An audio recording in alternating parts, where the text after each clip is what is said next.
আসসালামু আলাইকুম। আমি মোহাম্মদ সামাউল হক। স্বাগত জানাচ্ছি আমার ইউটিউব চ্যানেল সেকেন্ড ক্যাম্পাস 91। আজকে যে সাবজেক্টটা নিয়ে আসছি এই সাবজেক্টটা 14টা ডিপার্টমেন্টের সাবজেক্ট। মূলত এই সাবজেক্টটা হচ্ছে ইলেকট্রিক্যাল বেস, ইলেকট্রিক্যালের সাবজেক্ট। কিন্তু ইলেকট্রিক্যালের সাবজেক্ট হওয়া সত্ত্বেও আরও ইলেকট্রিক্যাল বাদে আরও 13টা ডিপার্টমেন্টে আমাদের এই সাবজেক্টটা পড়তে হচ্ছে। কোন কোন ডিপার্টমেন্ট? এই ডিপার্টমেন্টগুলো হচ্ছে আরএসি, অটো, সিভিল ও গ্লাস, এরপরে আছে এনভায়রনমেন্টাল, আছে আইপিসি, আছে হচ্ছে টেলিকমিউনিকেশন, আরএসি, মেকানিক্যাল। এই টোটাল 14টা ডিপার্টমেন্টের সাবজেক্ট। এই সাবজেক্টের নাম হচ্ছে ইলেকট্রিক্যাল ইঞ্জিনিয়ারিং ফান্ডামেন্টাল।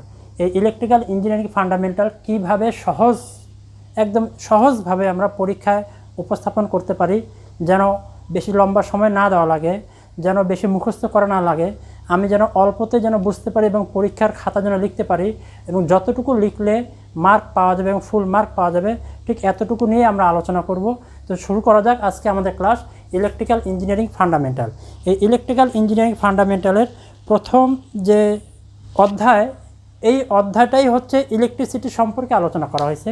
ইলেকট্রিসিটি কী এবং এর প্রকৃতি কী, এর কাজ কী, এটা কী করে, ইলেকট্রিসিটি কী, এটা একটা গুরুত্বপূর্ণ একটা প্রশ্ন এবং এই প্রশ্নটা অবশ্যই অতি সংক্ষিপ্তে প্রশ্নে আসবে যে ইলেকট্রিসিটি কাকে বলে অথবা ইলেকট্রিসিটি কী।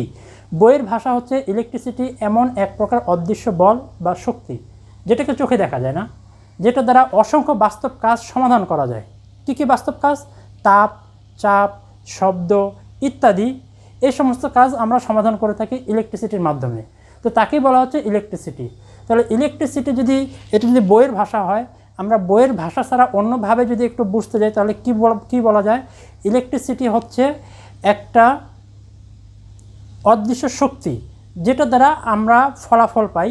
অর্থাৎ একটা লাইনের মধ্যে দিয়ে যখন বিদ্যুৎ প্রবাহিত হবে, বিদ্যুৎ প্রবাহিত হওয়ার ফলে যে ফ্যানটা ঘুরতেছে, লাইট আলো দিচ্ছে এবং হিটার গরম হচ্ছে, পানি গরম হচ্ছে, এই যে ফলাফল যেটা, এই ফলাফলটাকেই আমরা বলতেছি ইলেকট্রিসিটির কারণে এই ফলাফলটা আসতেছে।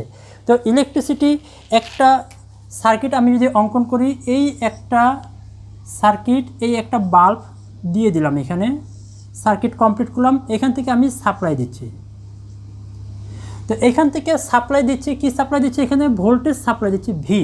এই ভোল্টেজ যখন এই কন্ডাক্টরের মধ্যে দিয়ে, এটা হচ্ছে কন্ডাক্টর, এই কন্ডাক্টরের মধ্যে দিয়ে যখন প্রবাহিত হচ্ছে, কন্ডাক্টরের মধ্যে প্রবাহিত হওয়ার সাথে সাথে এখানে যে ইলেকট্রনগুলো আছে, এই ইলেকট্রনগুলো চলাচল শুরু করে। ইলেকট্রনগুলো কি দৌড়ায় বা এক জায়গা থেকে আরেক জায়গায় স্থানান্তরিত হয়? বলছে না,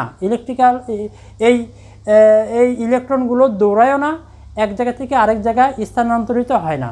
তাহলে কি হয়? এই ইলেকট্রনগুলো একে অপরের সাথে লাগানো আছে।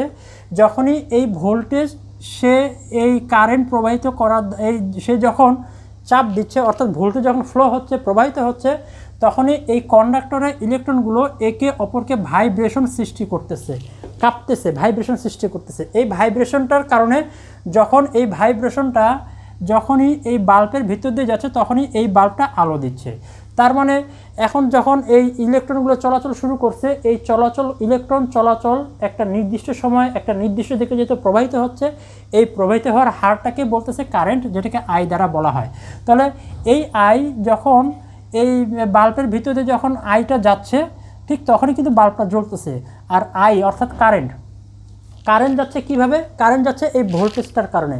তার মানে আমি বলতে পারি যে ইলেকট্রিসিটি হচ্ছে ভোল্টেজ এবং কারেন্টের সমন্বয়ে যেটা পাচ্ছে সেটা হচ্ছে ইলেকট্রিসিটি। খাতার মধ্যে আমি যদি এতটুকু লিখে দিই যে ভোল্টেজ এবং কারেন্টের সমন্বয়ে যে ফলাফলটা পাওয়া যায়, এই ফলাফলটাকে বলা হয় ইলেকট্রিসিটি। বইয়ের মধ্যে যত কিছু আছে এত কিছু মুখস্থ করার দরকার নাই। বুঝে আসছে? আর একটু সহজে বলে দিই, ইলেকট্রিসিটি সমান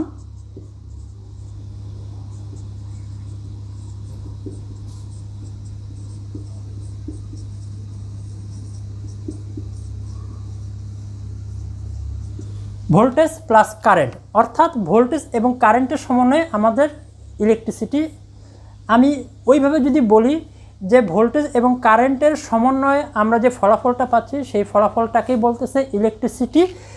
ওই কথাটা লিখে আমি যদি নিচে এইভাবে যদি লিখে দেই, ইলেকট্রিসিটি যেমন ভোল্টেজ প্লাস কারেন্ট, এটা আমি যদি লিখে দেই, লিখে দেওয়ার ফলে এখান থেকে আমি পুরো মার্ক পাবো, কোনো ধরনের মার্ক কাটার সুযোগ থাকবে না। এবং তাপীয় ফল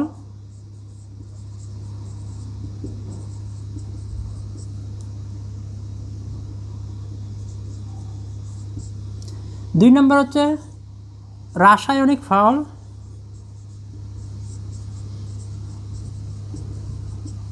তিন নম্বর হচ্ছে চুম্বকীয় ফল।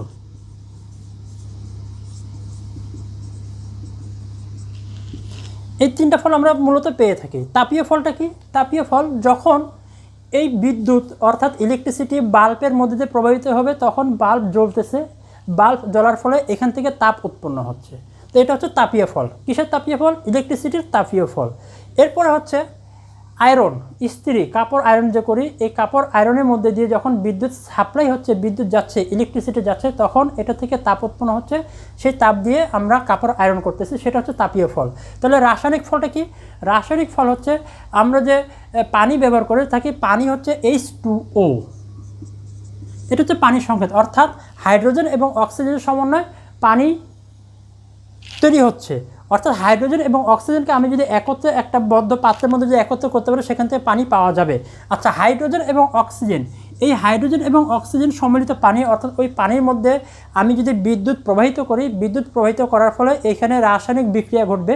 রাসায়নিক বিক্রিয়া ঘটার ফলে এখান থেকে আমরা হাইড্রোজেন পাবো, এখান থেকে আমরা অক্সিজেন পাবো। হাইড্রোজেন এবং অক্সিজেন এই দুটোকে আমরা আলাদাভাবে পেতে পারি। তো এখানে এটাই হচ্ছে আমাদের রাসায়নিক ফল। আর চুম্বকীয় ফল কি? চুম্বকীয় ফল হচ্ছে যে আমরা জেনারেটরের মধ্যে বিদ্যুৎ প্রবাহিত করার ফলে ওইখানে ফ্লাক্স উৎপন্ন হচ্ছে, চুম্বক তৈরি হচ্ছে, এই চুম্বক দিয়ে আমরা বিদ্যুৎ উৎপন্ন করতেছি, এটা হচ্ছে চুম্বকীয় ফল। আশা করি আমরা বুঝতে পারছি যে ইলেকট্রিসিটির ফল কয়টা? ইলেকট্রিসিটির ফল হচ্ছে তিনটা: তাপীয় ফল, রাসায়নিক ফল, চুম্বকীয় ফল। এটার উদাহরণসহ, এক্সাম্পল সহ আমরা বুঝতে পারলাম, আমরা জানলাম।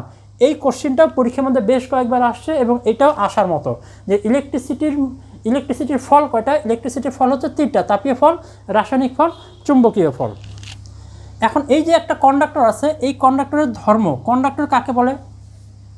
যেটার মধ্যে দিয়ে সহজে কারেন্ট প্রবাহিত হতে পারে, বাধার সম্মুখীন হয় না, সেটাকে আমরা বলি কন্ডাক্টর। এটা হচ্ছে ইলেকট্রিক্যালের ভাষায়। আর ইলেকট্রনিক্সের ভাষা কাকে বলে?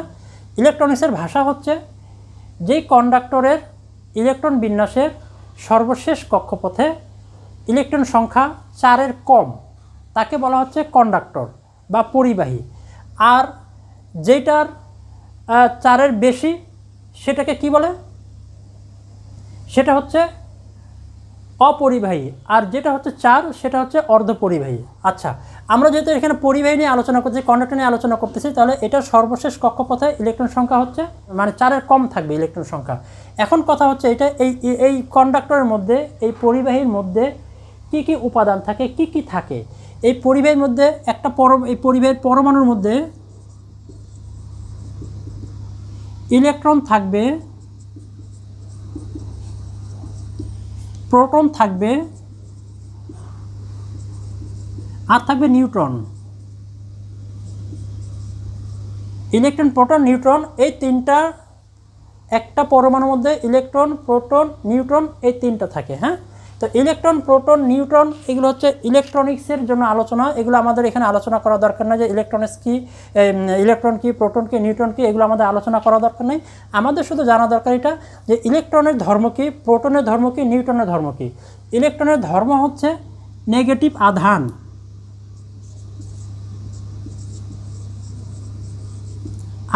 আধান বা চার্জ বলে থাকি আমরা। আর প্রোটন হচ্ছে পজিটিভ আধান, আর নিউট্রন হচ্ছে চার্জ নিরপেক্ষ।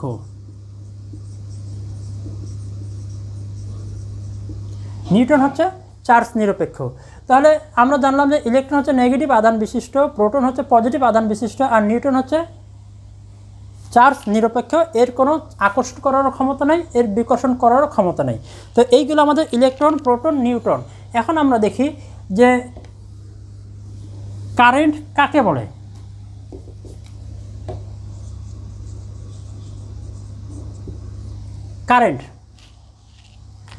কারেন্ট হচ্ছে এই পরিবাহীর সর্বশেষ কক্ষপথে ইলেকট্রন বিন্যাসের সর্বশেষ কক্ষপথে যে ইলেকট্রনগুলো থাকে, এই ইলেকট্রনগুলো একটা নির্দিষ্ট দিকে নির্দিষ্ট সময়ে প্রবাহিত হওয়ার হারকেই কারেন্ট বলে। এটা পরীক্ষা আসবে না, কিন্তু জানা লাগবে। ইলেকট্রিক্যালের জন্য অবশ্যই এটা জানা লাগবে এবং অন্যান্য ডিপার্টমেন্টের জন্য এটা জানা লাগবে যে কারেন্ট কি। কারেন্ট হচ্ছে ইলেকট্রন প্রবাহের হার। ইলেকট্রনগুলো একটা নির্দিষ্ট দিকে প্রবাহিত হওয়ার হারকেই, একটা নির্দিষ্ট সময় ধরে প্রবাহিত হওয়ার হারকেই কারেন্ট বলে। এই কারেন্টকে প্রকাশ করা হয় আই দ্বারা। কারেন্টকে প্রকাশ করা হয় আই দ্বারা। আর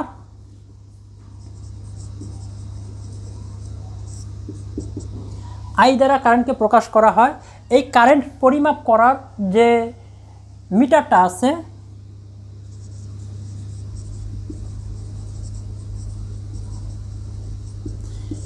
সেই মিটারটার নাম হচ্ছে অ্যামিটার।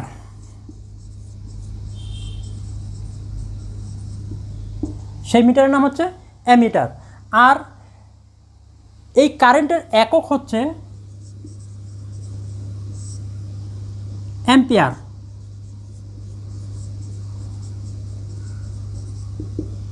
কারেন্টের একক অ্যাম্পিয়ার। এগুলো আমরা আমাদের অঙ্ক করার সময় অবশ্যই কাজে লাগবে, এগুলো মনে রাখতে হবে যে কারেন্টের প্রকাশ করা হয় আই দ্বারা, কারেন্ট পরিমাপক মিটারের নাম হচ্ছে অ্যামিটার, আর একক হচ্ছে অ্যাম্পিয়ার। এখন ভোল্টেজ কাকে বলে? ভোল্টেজ হচ্ছে এই যে ইলেকট্রন, অর্থাৎ যেখানে কন্ডাক্টর আছে সেখানে ইলেকট্রন আছে। এখন এই ইলেকট্রনগুলো কোনোটা সক্রিয় কোনোটা নিষ্ক্রিয়। আমরা যেটাই ধরি না কেন, আমরা যদি একটা চাবির রিং নেই, ওইটা যদি কন্ডাক্টর বা পরিবাহী জাতীয় পদার্থ যদি হয়ে থাকে, তো সেটার মধ্যেও ইলেকট্রন আছে, কিন্তু ওইটা ধরলে আমাদের শক করতেছে না। আমরা আমাদের ফ্যানের সুইচ অফ করে দিয়ে ওইখানে আমি যদি তারটা গিয়ে যদি ধরি, কেবলটা যদি ধরি, তাহলে সেখানে শক করবে না। কেন শক করবে না? ওইখানে ইলেকট্রন আছে, কিন্তু ওইখানে বিদ্যুৎ অর্থাৎ ভোল্টেজ না থাকার কারণে ওই ইলেকট্রনটা নিষ্ক্রিয় অবস্থায় আছে। যখনই ওই ফ্যানের ভিতর দিয়ে আমরা ভোল্টেজ সাপ্লাই দিব, ভোল্টেজ যাবে, তখনই ওই ইলেকট্রনটা কাজ হওয়া শুরু করবে। এরপর আমি যদি ধরি তাহলে আমার শক করবে। শর্ট না, কিন্তু শক। দুইটা শব্দ, একটা হচ্ছে শক আর একটা হচ্ছে শর্ট। আমরা মূলত এই শর্ট কথাটাই বলে থাকি, কিন্তু এই শর্ট এটা হচ্ছে ভুল।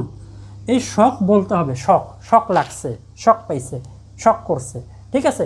তো আমরা কি বুঝলাম? ভোল্টেজ তাহলে কি? ভোল্টেজ হচ্ছে যে ইলেকট্রনগুলো আছে, পরিবারের যে ইলেকট্রনগুলো আছে, এই পরিবারের ইলেকট্রনগুলোকে স্থানচ্যুত করতে, সামনে আগায় যেতে যে চাপ প্রয়োগ করা হয়, এই চাপটাকে আমরা বলতেছি ভোল্টেজ। এই ভোল্টেজকে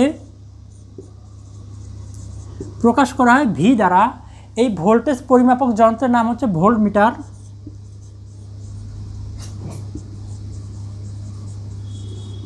ভোল্টেজের একক হচ্ছে ভোল্ট। তাহলে আমরা জানলাম যে কারেন্ট কাকে বলে, ভোল্টেজ কাকে বলে। এখন আমরা যেটা জানব সেটা হচ্ছে রেজিস্ট্যান্স। রেজিস্ট্যান্স কাকে বলে?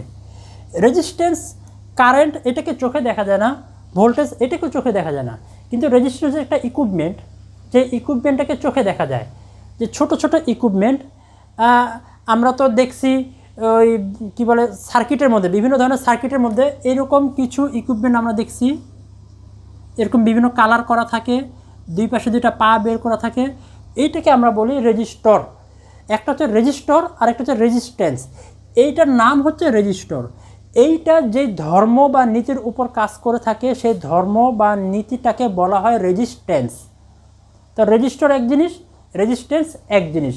রেজিস্টর হচ্ছে এই উপাদানটার নাম, আর রেজিস্ট্যান্স হচ্ছে এই উপাদানটা যে ধর্মের উপর নির্ভর করে কাজ করে, সেটা হচ্ছে রেজিস্ট্যান্স। তো এই রেজিস্টরকে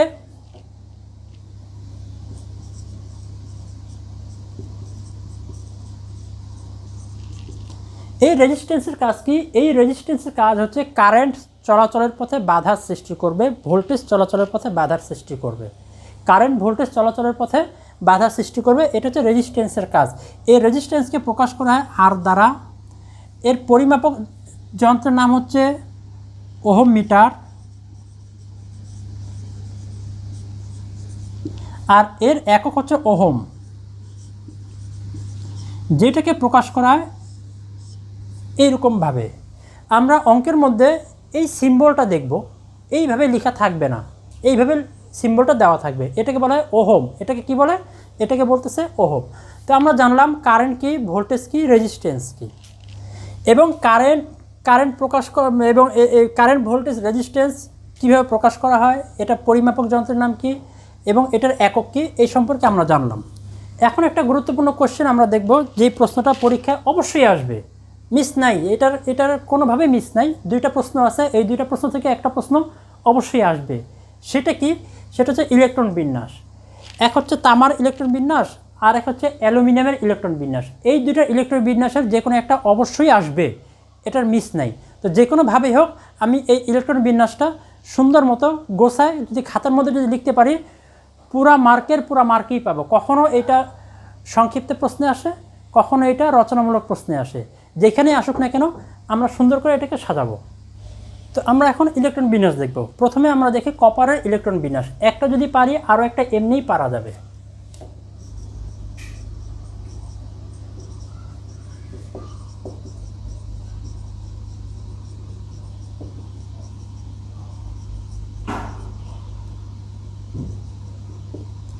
কপারের ইলেকট্রন বিন্যাস। এই কপারের ইলেকট্রন বিন্যাস করার জন্য আমাকে দুইটা জিনিস মনে রাখতে হবে। এই দুইটা জিনিস আমি যদি মনে রাখতে পারি, তাহলে আমি যে কোনোভাবেই হোক আমি এটাকে সুন্দর মতো সাজাতে পারবো। কপারের ইলেকট্রন বিন্যাস করার জন্য আমার প্রথম যেটা লাগবে সেটা হচ্ছে পারমাণবিক সংখ্যা।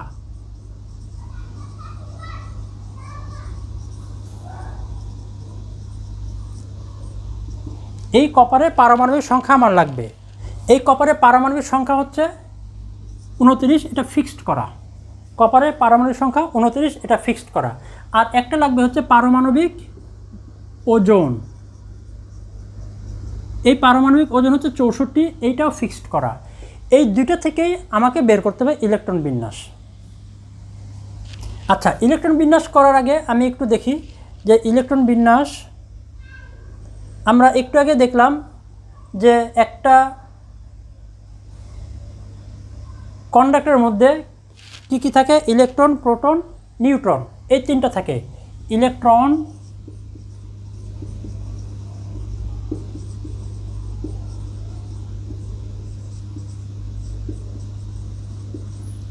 প্রোটন, নিউট্রন, এই তিনটার মান আমাকে বের করতে হবে। এই তিনটার মান বের করার জন্যই আমাকে এই দুইটার মান মনে রাখতে হবে। এখান থেকে আমরা ইলেকট্রনের মান বের করব, প্রোটনের মান বের করব, নিউট্রনের মান বের করব। এখান থেকে ইলেকট্রন এবং প্রোটনের মান, এই দুইটা মান বের করা খুব সহজ। কিভাবে সহজ একটু আমরা দেখি। পারমাণবিক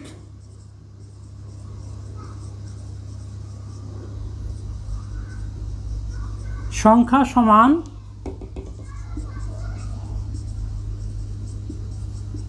ইলেকট্রন সংখ্যা সমান প্রোটন সংখ্যা।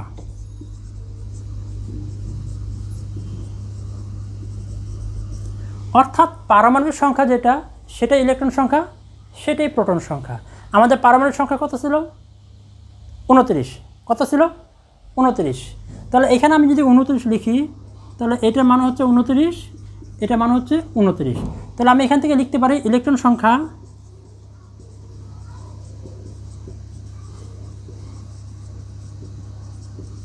উনত্রিশ আর প্রোটন সংখ্যা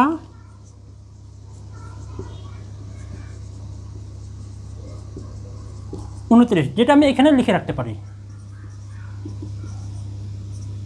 তাহলে এখন শুধু বাকি থাকলো নিউট্রন সংখ্যা। এই নিউট্রন সংখ্যাটাই আমাকে বের করতে হবে। সেটা কীভাবে বের করব? ওইটা বের করার জন্য আমাকে এই ফর্মুলাটা দেখতে হবে।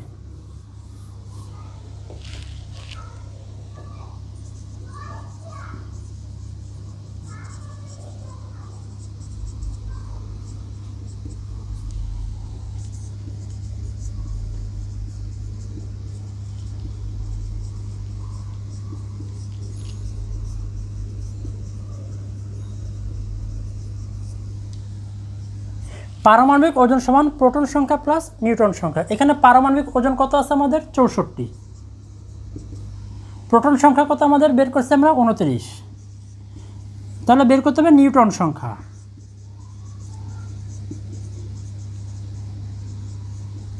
তাহলে এখান থেকে নিউট্রন সংখ্যা কত হবে?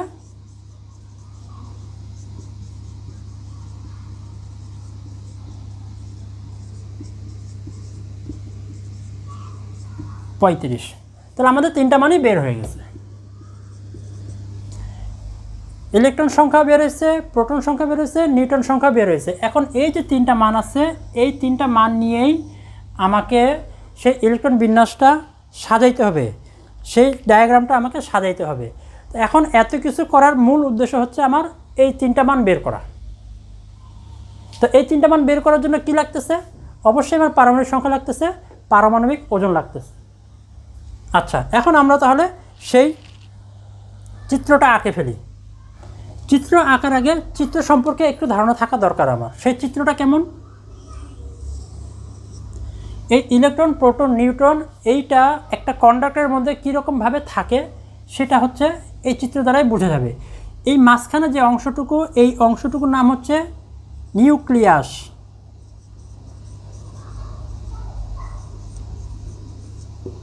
এই অংশটার নাম হচ্ছে নিউক্লিয়াস। এটার মধ্যে আমার প্রোটন থাকে, আমার নিউট্রন থাকে। এই নিউক্লিয়াসের মধ্যে প্রোটন থাকে, নিউট্রন থাকে। এই নিউক্লিয়াসের বাইরে যে গোল গোল পথগুলো থাকবে এইগুলোকে আমি বলি কক্ষপথ।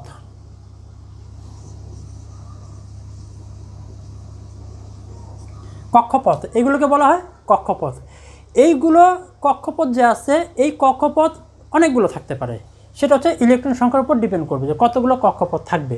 তো এই কক্ষপথগুলোর মধ্যেই এখন এখানে যে প্রোটন পেলাম, এখানে যে নিউট্রন পেলাম, তাহলে বাকি থাকলো ইলেকট্রন। ওই ইলেকট্রন হচ্ছে এই কক্ষপথের মধ্যে থাকবে। এখন আমি এখানে যে প্রোটন পাইছি, আমাদের যে মানটা আমরা বের করছি প্রোটন সংখ্যা 29, এখানে লিখে দিতে পারি 29। তো আমাদের এটা শেষ। এখন আমাদের শুধু লাগবে ইলেকট্রন। তো এই কক্ষপথগুলোর মধ্যে ইলেকট্রন কয়টা করে আছে? প্রথম কক্ষপথে কয়টা ইলেকট্রন আছে, দ্বিতীয় কক্ষপথে কয়টা ইলেকট্রন আছে, তৃতীয় কক্ষপথে কয়টা ইলেকট্রন আছে, এইগুলো এখন আমাকে বের করতে হবে। এটা বের করার জন্য একটা সূত্র আছে, বিজ্ঞানের একটা সূত্র বের করে দিয়েছেন। সেই সূত্র হচ্ছে 2n²।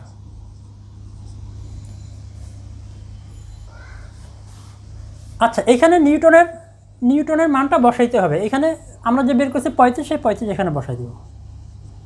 আচ্ছা, এই 2n² এটা হচ্ছে কক্ষপথ বের করার সূত্র।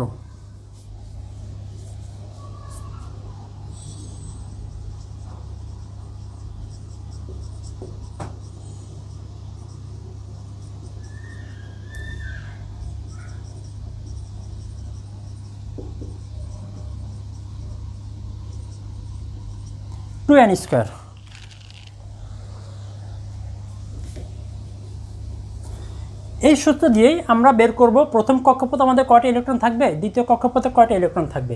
তাহলে আমরা লিখি প্রথম কক্ষপথে ইলেকট্রন সংখ্যা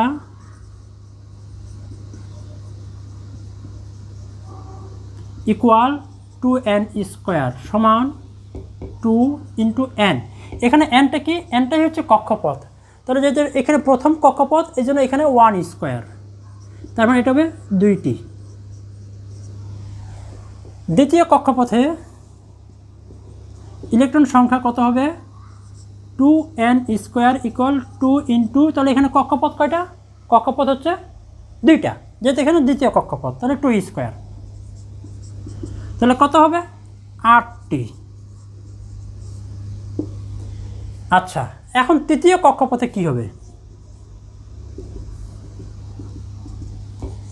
2n² সমান 2 × 3² কত হবে? 18টি। কত হবে? 18টি। আচ্ছা, এখন এই তিনটা কক্ষপথকে, এখন আমার কথা হচ্ছে যে এরকমভাবে প্রথম, দ্বিতীয়, তৃতীয়, চতুর্থ, পঞ্চম, ষষ্ঠ, সপ্তম, অষ্টম কতগুলো কক্ষপথ আমরা নিব? কতগুলো কক্ষপথ আমরা নিব, এরকমভাবে কতগুলো লিখব? এটা সহজ সমাধান হচ্ছে আমাদের ইলেকট্রন সংখ্যা, এটাকে কোনোভাবে বেশি করা যাবে না। ইলেকট্রন সংখ্যা যেখানে শেষ সেখানে আমাদের কক্ষপথ শেষ। 3টা কক্ষপথ হতে পারে, 2টা কক্ষপথ হতে পারে, 4টা কক্ষপথ হতে পারে, 5টা কক্ষপথ হতে পারে। এখন এই ইলেকট্রন সংখ্যার উপরে সেটা ডিপেন্ড করবে। তাহলে আমি এখানে যে ইলেকট্রন সংখ্যা যেগুলো পাইলাম, এগুলো যদি যোগ করি এখানে কত থাকবে? এখানে থাকবে হচ্ছে, এখানে হচ্ছে 28। 18 × 10 = 28টি ইলেকট্রন।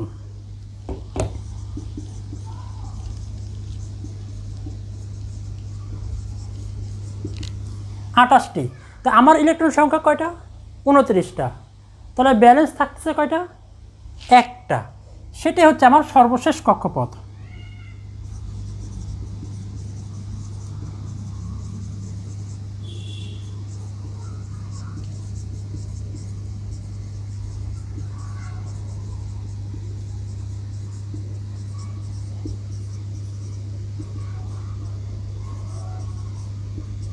এই একটি হচ্ছে সর্বশেষ কক্ষপথে আমাদের ইলেকট্রন সংখ্যা থাকবে। এখন এইখানে যে মানগুলো পেলাম 2, 8, 18, 1, এই মানগুলো নিয়েই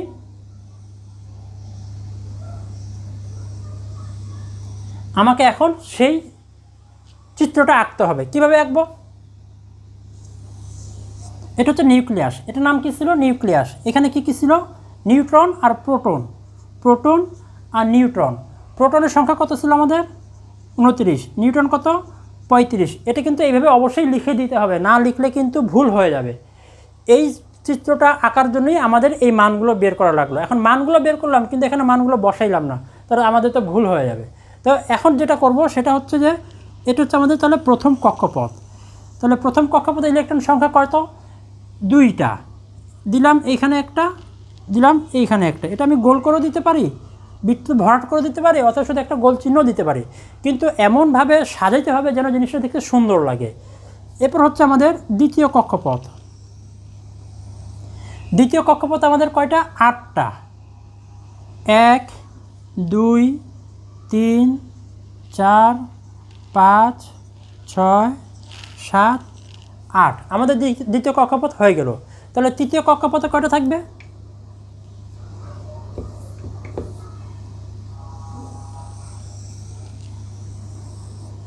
18টা। 1, 2, 3, 4, 5, 6।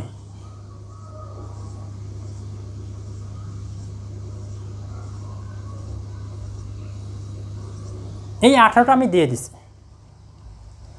এখানে বৃত্ত ভরাট করছি, এখানে বৃত্ত ভরাট করে নেই, এতে কোনো সমস্যা নেই। এখন কথা হচ্ছে এইটা যে এইগুলো তো সুন্দর মতো সাজা দিলাম, তো এগুলো আবার একসাথে কেন দিলাম? এটা একসাথে দিলেও সমস্যা নেই, বা এরকমভাবে পুরোটাই ভাগ করে দিলেও কোনো সমস্যা নেই। এখানে 18টা দেখালেই হইল। এখন বাকি থাকলো সর্বশেষ কক্ষপথ, অর্থাৎ 4 নম্বর কক্ষপথ।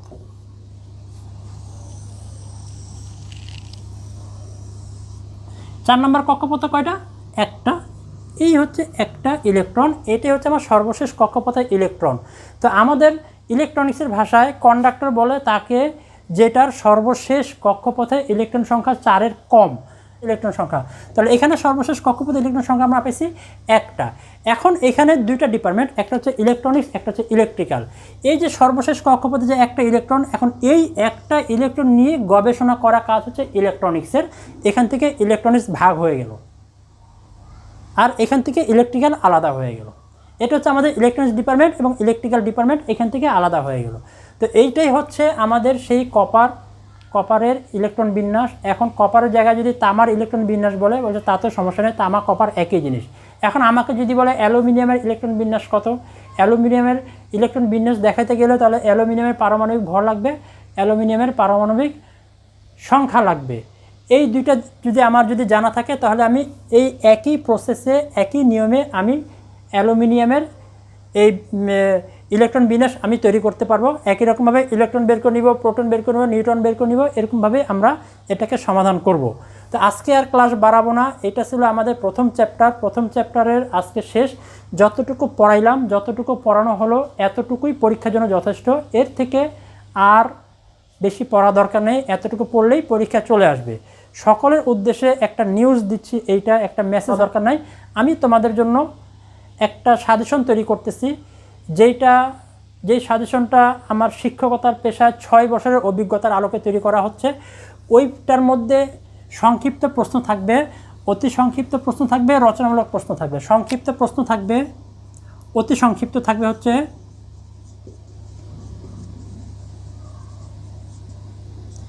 30 থেকে 35টা, এর বেশি থাকবে না। এই 30 থেকে 35টা যদি আমি পড়তে পারি পুরো বইটার মধ্যে থেকে, তাহলে আমি এখান থেকে অ্যান্সার করতে পারবো। আর সংক্ষিপ্ত থাকবে 20 থেকে 25টা, রচনামূলক থাকবে 8 থেকে 10টা। এই কোশ্চেনগুলো ওই সাজেশনের মধ্যে থাকবে। এখন এই 30 থেকে 35টা, 20 থেকে 25টা, 8 থেকে 10টা, টোটাল কয়টা হইল? 30, 20, 50 আর 8